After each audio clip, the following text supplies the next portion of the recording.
Setelah bertahun-tahun gue mencoba berhenti PMO, gue baru sadar satu hal yang cukup menyakitkan. Mungkin selama ini gue salah. Karena ternyata yang bikin gue kecanduan PMO bukan karena gue mesum. Bukan juga karena gue gak punya kontrol diri. Atau mungkin lebih tepatnya, itu bukan akar masalahnya.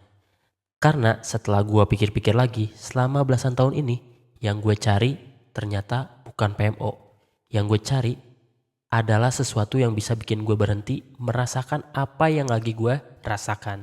Oke, buat yang baru pertama kali mampir ke channel YouTube gue, perkenalkan nama gue Anwar. Umur gue sekarang 34 tahun dan ini adalah hari keempat dari challenge 90 hari gue upload video satu hari satu kali. Bukan karena gue mau jadi motivator, bukan karena gue punya jawaban. Gue cuma lagi mencoba memahami hidup, kebiasaan dan diri gue sendiri. Dan mungkin kalau lu lagi ada di fase yang mirip atau sama, kita bisa menjalani perjalanan ini bareng. Kalau dipikir-pikir, hubungan gue sama PMO ini udah sangat lama. Gue pertama kali kenal PMO itu waktu kelas 6 SD. Masih zaman pita kaset PCD kalian kalau seumuran sama gue ya. Nontonnya sembunyi-sembunyi, kadang di rumah temen. Dan waktu itu buat anak kecil seumuran gua, semua terasa seperti cuma rasa penasaran gitu. Lalu berjalannya waktu sampai gua masuk SMP, kebiasaan itu mulai berubah menjadi sesuatu yang dilakukan berulang-ulang. Dan jujur, waktu itu gue gak pernah berpikiran ini akan menjadi masalah besar di kehidupan gua. Gue pikir ini cuma sebagian dari masa remaja. Gue pikir semua orang juga begitu. Sampai akhirnya kebiasaan itu ikut tumbuh besar bersama gue. Sampai umur 20-an, sampai sekarang umur 30-an juga masih tetap. Walaupun sekarang sudah berbeda ya. Nggak sesering zaman dulu masih muda. Dan selama bertahun-tahun gue selalu punya penjelasan yang sama. Gue begini karena gue gak punya kontrol diri. Gue begini karena gue lemah. Gue begini karena gue terlalu nafsuan. Makanya yang gue lakukan selama bertahun-tahun juga selalu sama. Cari cara berhenti, nonton video motivasi, ikut challenge, hitung hari, blokir website, hapus aplikasi, janji sama diri sendiri kalau ini yang terakhir. Dan gue gak tahu udah berapa kali gue ngomong ke diri sendiri, oke, besok gue berhenti. Tapi besoknya gue lakuin lagi. Dan setiap kali gagal, yang gue lakuin cuma satu, nyalahin diri sendiri. Gue bilang ke diri sendiri kalau gue lemah, kalau gue gagal, kalau gue gak akan pernah berubah. Tapi beberapa tahun terakhir gue mulai sadar sama satu pola yang aneh. Setiap kali gue lagi stres, keinginan itu muncul. Setiap kali gue lagi bosen, muncul. Setiap kali gue lagi sendiri, muncul. Setiap kali gue ngerasa gagal, muncul. Dan gue mulai mikir, kalau ini cuma soal nafsu, kenapa munculnya justru ketika hidup gue lagi gak baik-baik aja? Kenapa pas lagi pusing soal uang, gue pengen lari ke situ? Kenapa pas lagi bingung soal karir, gue juga larinya ke situ? Terus kenapa pas lagi ngerasa hidup gue jalan di tempat, gue juga pengennya lari ke situ? Dan jujur, ada satu hal yang selalu terjadi setelah gue melakukannya. Gue selalu merasa bodoh. Bahkan sebelum selesai pun gue udah bilang dalam hati, kenapa gue lakuin lagi? Tadi kan udah janji. Tadi kan udah bilang mau berubah. Tapi anehnya, walaupun gue tahu itu bikin gue merasa buruk, gue tetap balik lagi.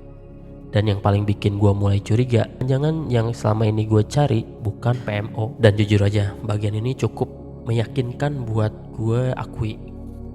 Karena kalau gue benar-benar jujur sama diri sendiri, gue memang orang yang sering ragu.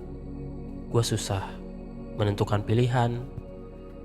Gue juga kurang percaya diri. gue kurang menghargai diri sendiri, dan gue sering ngerasa hidup orang lain berjalan lebih baik daripada hidup gue. Kadang gue lihat orang seumuran gue, karirnya udah jelas, keuangannya lebih baik, pencapaiannya lebih banyak. Sementara gue masih sering bertanya, sebenarnya gue mau jadi apa? Sebenarnya gue lagi menuju kemana? Dan mungkin karena itu, gue selalu mencari sesuatu yang bisa membuat kepala gue diam sebentar. Bukan karena gue ingin, tapi karena gue capek mikirin uang, capek mikirin karir, capek mikirin kenapa gue masih merasa gagal, capek mikirin kenapa di umur 34 tahun gue ini masih sering merasa tertinggal. Dan mungkin untuk beberapa menit PMO membuat semua itu berhenti. Bukan menyelesaikan, bukan memperbaiki, tapi menghentikan rasa sakitnya sebentar. Dan mungkin itu alasan kenapa gue selalu balik lagi. Karena yang gue cari ternyata bukan kesenangan. Yang gue cari adalah pelarian. Dan ironisnya justru ketika gue mulai mengurangi PMO, masalah sebenarnya baru kelihatan. Karena sekarang gue harus menghadapi semua hal yang dulu selalu gue hindarin. Rasa kosong, rasa bosan, overthinking, perasaan gagal, ketakutan tentang masa depan. Dan jujur aja, ada masa dimana gue bangun pagi dan rasanya flat.